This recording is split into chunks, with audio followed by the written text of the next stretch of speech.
એક સમયની વાત છે, સૌરાષ્ટ્રમાં રાજા વીરસિંહે રાજ કરતો તો તે રાજા ખૂબ જ સારો અને દયાળુ રાજા હતો। તેમના રાજ્યમાં બધા લોકો સુખી જીવન જીવતા હતા। પણ એક દિવસ ખબર આવી કે ઝોરાવર ખાન નામના રાજાએ યુદ્ધ માટે ચડાઈ કરી છે। આ સંભાવિત આક્રમણની જાણથી રાજ્યમાં ભયનું મોજું ફેલાઈ ગયું। જેને વર્ષોથી શાંતિ મળી હતી તે લોકો ભયથી કંપી ઉઠ્યા। પરંતુ રાજા વીરસિંહ તેમના ધીરજ અને શૌર્ય સાથે ભયને તેમની બુદ્ધિ પર હાવી થવા દેતા ન હતા। તેમણે તેમના મંત્રીઓ, જનરલો અને બંને પુત્રોને એક બેઠકમાં બોલાવ્યા। શત્રુ શક્તિશાળી છે, પણ અમારું શૌર્ય વધુ શક્તિશાળી છે, રાજા વીરસિંહે કહ્યું। અમે આપણા પ્રદેશનું રક્ષણ પૂરા જોરથી કરીશું, પણ બુદ્ધિપૂર્વક પણ કાર્યવાહી કરવી પડશે। હર્ષવર્ધન, તું રાજકીય મોરચાનો સામનો કરીશ। આસપાસના રાજ્યો સાથે ગઠબંધન કરવા પ્રયત્ન કર। ધ્રુવેન્દ્ર, તું સેનાની તૈયારી કર। બંને પુત્રોએ સહમતિમાં માથું નમાવ્યું અને પોતપોતાના કાર્યો માટે તત્પર થયા। યુદ્ધની તૈયારી ચાલુ કરી। રાજકુમાર હર્ષવર્ધન તરત જ રાજકીય દૂત તરીકે ગઠબંધન માટે નીકળ્યો। તેમણે નજીકના રાજ્યો કચ્છ અને માલવાનો સંપર્ક કર્યો, જે પોતાની શક્તિશાળી સેનાઓ અને વ્યૂહાત્મક સ્થાન માટે જાણીતા હતા। હર્ષવર્ધનના નિષ્પક્ષ અને ઉત્કૃષ્ટ રાજકુમાર તરીકેના પ્રતિષ્ઠાને કારણે બંને રાજ્યો સૌરાષ્ટ્રના સમર્થનમાં ઉતર્યા। બીજી તરફ રાજકુમાર ધ્રુવેન્દ્ર સેનાને તૈયાર કરવામાં વ્યસ્ત હતો। તેઓ દિવસરાત કામ કરતા, જવાનોમાં સ્વાભિમાન અને હિંમતનો ભાવ જગાવતા।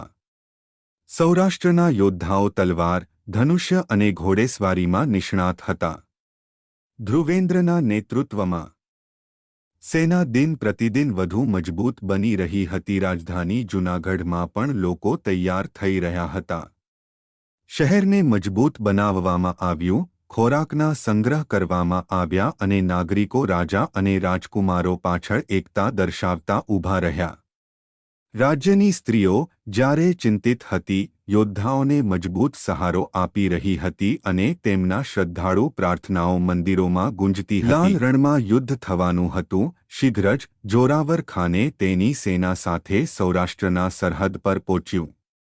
એ દ્રશ્ય રોમાંચક હતું। વિશ્વસનીય સંખ્યા ધરાવતી સૈનિકોની ટુકડીઓ, ઊંટ અને યુદ્ધહાથીઓ। ઝોરાવર ખાને રાજા વીરસિંહને સંદેશ મોકલ્યો કે તેઓ આત્મસમર્પણ કરે। પરંતુ રાજાએ આ માનવતા વિનાના શાસક સામે નમણું ન કર્યું। યુદ્ધ લાલ રણના મેદાનમાં થયું।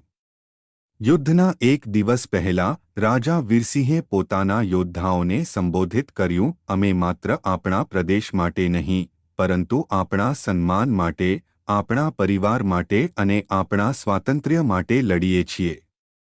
જો આપણે સાથે રહીશું તો વિજય આપણો થશે।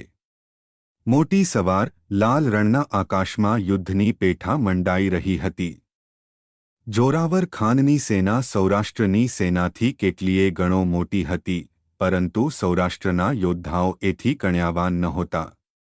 રાજકુમાર ધ્રુવેન્દ્ર એ તલવાર સાથે યુદ્ધના મોરચા પર આગેવાની કરી, જ્યારે રાજકુમાર હર્ષવર્ધન કચ્છ અને માલવા સાથેની ગઠબંધનિત સેનાને કાવ્યાત્મક રીતે શત્રુની ગોળ પર ખસેડ્યો।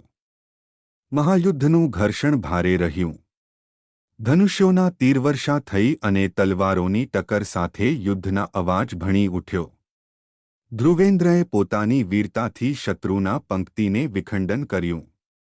દરમિયાન હર્ષવર્ધનના વ્યૂહકાર્યએ શત્રુ પર ઘેરી ચક્કર નાખી, જેથી શત્રુનો દરબારી અસહાય બની ગયો।